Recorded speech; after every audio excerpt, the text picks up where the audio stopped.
Assalamualaikum warahmatullahi wabarakatuh. Alhamdulillahirabbil alamin, wassalatu wassalamu ala asyrofil anbiya'i wal mursalin wa ala alihi wa sahbihi ajmain. Asyhadu an la ilaha illallah wa asyhadu anna Muhammadan abduhu wa rasuluh, amma ba'du. Para mahasiswa sekalian dari Kesos 1A, 1B, 1C, BPI 1C dan 1D, selamat bertemu kembali dalam mata kuliah fikih. Pada pertemuan kali ini kita akan membahas tentang sistematika fikih ya. Sistematika fikih ini kalau kita lihat di dalam kitab fikih klasik atau kitab kuning terdiri dari 4 bagian. Yang pertama adalah fikih ibadah, bagian kedua fikih muamalah, bagian ketiga fikih munakahat, dan bagian keempat adalah fikih jinayat. Kemudian ada 3 bagian lagi yang tidak secara khusus dijadikan bagian tersendiri dalam kitab kuning, tapi di dalam pembahasan kitab fikih kontemporer itu bahasannya sudah banyak yang dipisahkan, yaitu misalnya bagian fikih peradilan, kemudian fikih mawaris, dan fikih siasah. Fikih peradilan dan fikih siasah itu dipelajari di Fakultas Syariah. Di Fakultas Ilmu Dakwah dan Ilmu Komunikasi tidak dipelajari, tidak dimasukkan ya, karena sehubungan banyaknya materi dan prioritas pembahasan.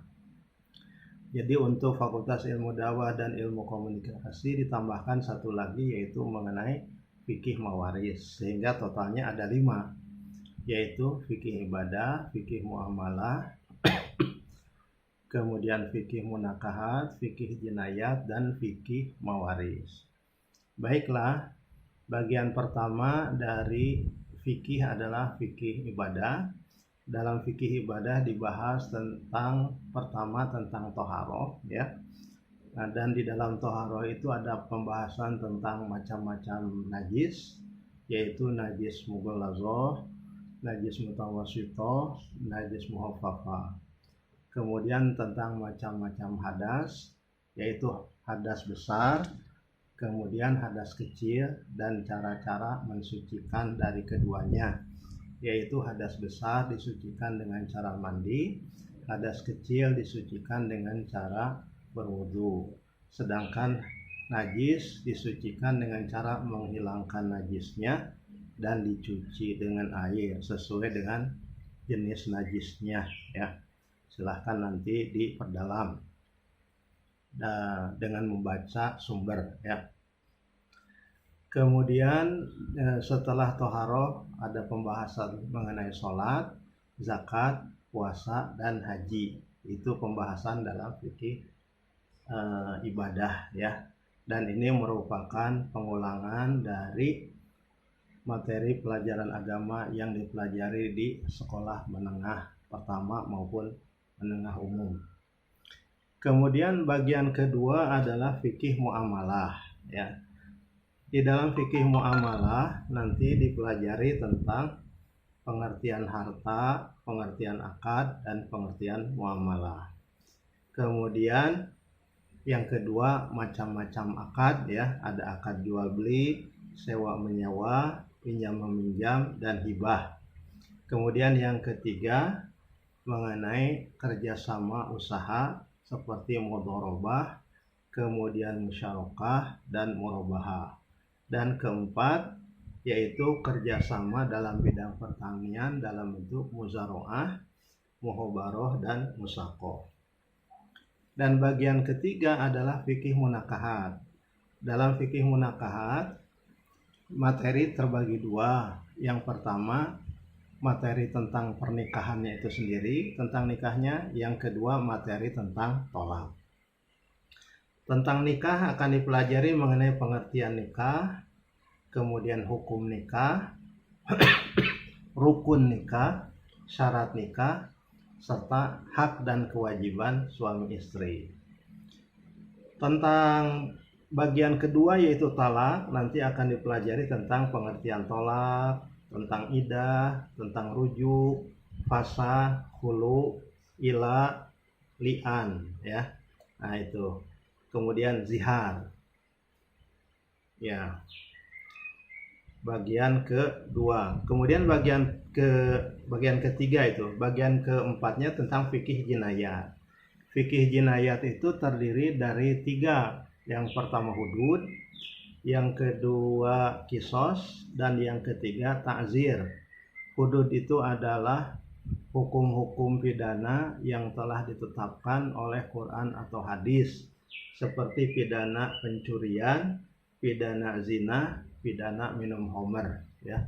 Sedangkan kisos itu adalah hukuman yang setimpal sesuai dengan jenis perbuatan kejahatannya, yang terdiri dari 2, kisos dalam pembunuhan dan kisos dalam pelukaan. Kemudian yang ketiga adalah ta'zir. Ta'zir itu adalah hukuman yang ditetapkan oleh hakim ya, sehubungan bidangnya itu di luar hudud dan di luar kisos, dan jenisnya juga lebih rendah dari hudud dan kisos. Kemudian dalilnya belum ada secara spesifik sehingga ditetapkannya oleh ijtihad hakim. Kemudian yang berikutnya, yang terakhir adalah fikih mawaris. Dalam fikih mawaris nanti dibahas tentang pengertian memawaris, tentang sebab-sebab kewarisan, tentang penghalang kewarisan, tentang kewajiban sebelum pembagian warisan, tentang bagian-bagian tertentu, tentang ahli waris laki-laki dan perempuan, dan contoh pembagian warisan. Nah, para mahasiswa sekalian, itulah sistematika fikih yang terdiri dari 5 ya. Fikih ibadah, fikih muamalah, kemudian fikih munakahat, fikih jinayat, dan fikih mawaris ya. Yang keseluruhannya nanti akan dipelajari oleh kelompok-kelompok sesuai dengan pembagian tugas ya. Untuk mengetahui istilah-istilah teknis tadi yang sudah disebutkan, silahkan dibaca buku sumbernya ya. Silahkan dibaca buku sumbernya. Dan untuk penugasan pada materi sistematika fikih ini, silahkan juga dijawab pertanyaan-pertanyaan yang menjadi tugas dalam materi tentang sistematika fikih ya. Jadi pada perkuliahan kali ini pembahasannya belum mendalam sampai kepada pembahasan yang rinci, karena akan menjadi pembahasan tersendiri dalam perkuliahan berikutnya ya. Sekian, selamat mengerjakan tugas. Wabillahi taufiq wal hidayah. Wassalamualaikum warahmatullahi wabarakatuh.